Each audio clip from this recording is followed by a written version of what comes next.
Serangan udara Rusia dan tembakan artileri Rusia membuat bangunan tempat berlindung nasionalis Ukraina membara. Rekamannya beredar di Telegram pada Kamis 20 April 2023. Dalam keterangan unggahan disebutkan pesawat serang Rusia menghantam tempat perlindungan militan Ukraina. Pasukan Dirgantara dari kelompok pusat menyela para prajurit angkatan bersenjata Ukraina dengan tepat menghantam tempat terlindungnya. Dampak serangan kepulan asap tebal tampak jelas dalam rekaman, namun tidak dirincikan total pasukan yang dieliminir, termasuk lokasi parit benteng yang diserang ini.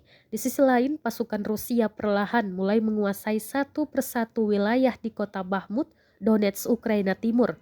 Bakhmut menjadi titik pertempuran paling mematikan selama konflik bersenjata antara Rusia dan Ukraina. Pasukan Rusia telah mengepung kota terakhir di Donetsk itu selama berbulan-bulan.